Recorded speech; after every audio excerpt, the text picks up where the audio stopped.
Hey guys, Nick here with Picture This, and today we're doing the full review of this camera right here, the Samsung NX300M.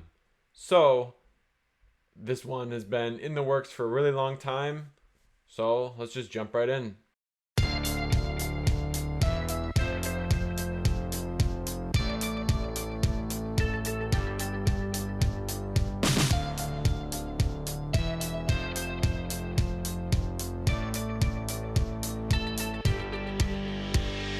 So I've had this camera for, I think, going on 11 months, almost a year. So I've used it a lot for a video, especially starting out this channel. All the videos and everything were shot on this camera. Last week's vlog was shot on this camera until I got the 80D. That was my main shooter. Did everything on it, photos, videos, and it proved pretty well. So I feel like I'm just gonna jump straight in and from my experiences talk about the good and the bad. So first off, for good things, it's small. It's pretty compact because it's a mirrorless camera as opposed to a DSLR, but I feel like the build is okay. The screen's a little iffy, but we'll get to that later. The image quality is pretty good, I'd say. 20.3 megapixel sensor. My 80D has 24, and I'd say the images are pretty comparable. The video is okay, but again, we'll get into that later. Like, it's okay, but I feel like the 80D definitely beats this camera out video wise. Overall, I feel like the aesthetic of this camera is pretty good too. It kind of looks like an old, like, vintage camera with the aluminum on top and then the leather in the middle, so that's pretty cool. There's a fair amount of lens options out there for the NX mount, which is what this camera uses. There's like wide, and even there's big zooms, like a 50 to 250 or something like that. Another good thing about this camera is the auto or smart modes, I believe they're called, where if you flip it, it'll basically do computational photography, kind of like a phone, and it'll take like different exposures and things like that and then merge it into one image. So I feel like that's pretty cool. Other cameras like my 80D, they don't have that, and you're kind of a little bit more in control. So like, for example, there's like a stars mode or something, and it'll help you get a better exposure for stars. And this is one of the reasons why I think this camera is a little bit more geared to kind of like family photographers. Like, you know, you're chasing your kids or something like that, and you're just getting quick photos, and it'll help you out big time. Another thing, I'm looking into it right now, is the flip screen that flips. So it's like flat, and then it'll flip up 180 degrees. It's not like the Canon one where it'll flip out, so then it's on the side, and it's okay. I mean, the quality of the screen isn't wonderful, but it gets the job done. It gets the job done for sure, if you're looking to film yourself or whatnot. So that's most of the good things. It's compact. The image quality is pretty good out of it. The build is pretty good for the most part. It looks cool. It's got that cool like vintage aesthetic. The lens mount options, there's quite a few. There's like 20 or 25 lenses different that you can have for this camera. And I guess let's just jump into the bad things, I guess. So I've used this camera for a little bit, and I know the good stuff and the bad stuff. So let's just jump straight in.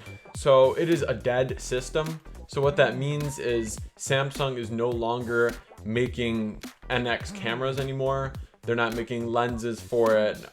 So what is out there is that's it. So that's one of the reasons why I went to Canon, because yeah, they're not making EF lenses anymore, but the used market is much larger, and Sigma makes Canon lenses.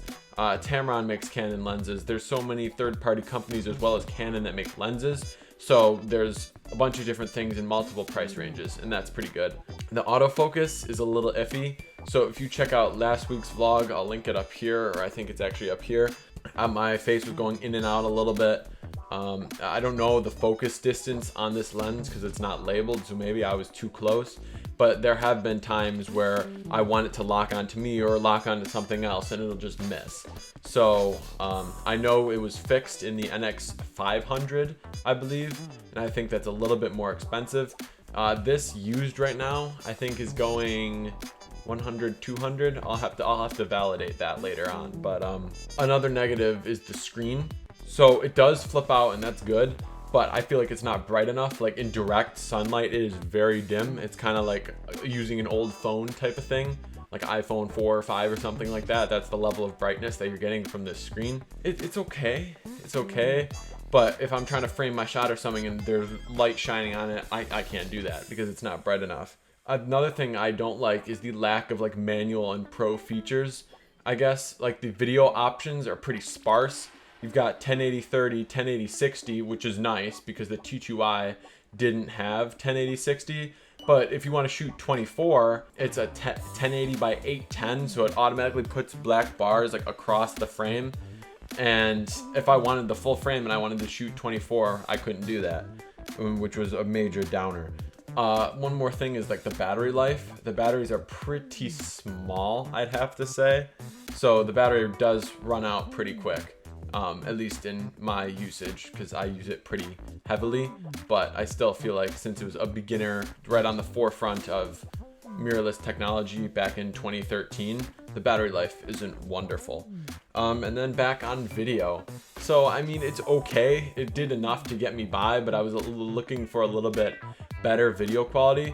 I feel like the T2i is good, but I don't know. There's just something about it where the autofocus isn't as good as this camera, but the video is a little better on like the T2i or something.